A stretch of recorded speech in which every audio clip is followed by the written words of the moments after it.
नमस्ते दोस्तों, आज मैं आपको ले चलूंगा एक रोमांचक सफर पर जिसमें हम जानेंगे प्राचीन भारत के जनपद और वर्ण व्यवस्था के बारे में। प्राचीन भारत का इतिहास बहुत ही समृद्ध और विविधतापूर्ण है। यहाँ की सभ्यता और संस्कृति ने विश्व को प्रभावित किया है। जनपद का शाब्दिक अर्थ है जन के बसने की जगह। यह शब्द हमें बताता है कि उस समय लोग समूहों में रहते थे और एक संगठित समाज का हिस्सा थे। जब राजा महायज्ञ करते थे तो वे जन के राजा नहीं बल्कि जनपद के राजा कहलाए जाने लगे। यह एक महत्वपूर्ण सामाजिक और धार्मिक अनुष्ठान था। पुरातत्वविदों ने कई जनपदों की खुदाई की है, जैसे कि दिल्ली का पुराना किला, उत्तर प्रदेश में हस्तिनापुर और एटा के पास अतरंजी खेड़ा। इन खुदाइयों से हमें उस समय की जीवन शैली के बारे में महत्वपूर्ण जानकारी मिलती है। इन खुदाइयों से हमें पता चला कि उस समय लोग झोपड़ियों में रहते थे और मवेशियों तथा अन्य जानवरों को पालते थे। यह उनके जीवन का एक महत्वपूर्ण हिस्सा था। वे चावल, गेहूं, धान, जौ, दालें, गन्ना, तिल तथा सरसों जैसी फसलें उगाते थे। कृषि उनकी मुख्य आजीविका थी और यह उनके जीवन का आधार था। अब बात करते हैं वर्ण व्यवस्था की।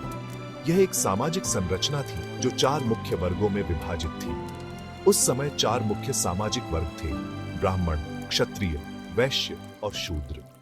हर वर्ग का अपना एक विशेष कार्य और जिम्मेदारी थी। ब्राह्मण वेदों का अध्ययन, अध्यापन और यज्ञ करते थे, जिनके लिए उन्हें उपहार मिलता था। वे समाज के धार्मिक और शैक्षिक नेता थे। क्षत्रिय युद्ध करते थे और लोगों की रक्षा करते थे। वे समाज के योद्धा और शासक थे। वैश्य खेती, पशुपालन तथा व्यापार करते थे। वे समाज के आर्थिक स्तंभ थे और व्यापार तथा कृषि में महत्वपूर्ण भूमिका निभाते थे। और शूद्र अन्य तीनों वर्गों की सेवा करते थे।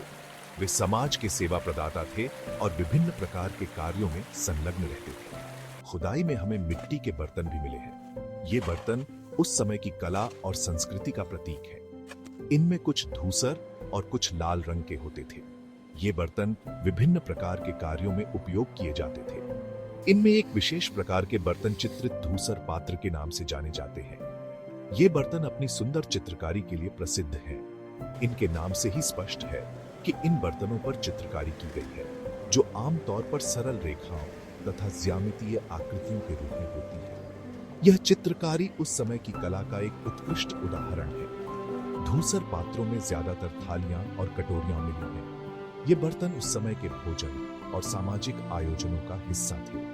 ये पात्र बहुत ही पतली सतह के सुंदर और चिकने हैं। इनकी बनावट और डिजाइन बहुत ही आकर्षक है। शायद इनका प्रयोग खास मौकों पर महत्वपूर्ण लोगों को भोजन परोसने के लिए किया जाता था। यह उस समय की सामाजिक और सांस्कृतिक धरोहर का हिस्सा है। तो यह था प्राचीन भारत के जनपद और वर्ण व्यवस्था का रोचक इतिहास।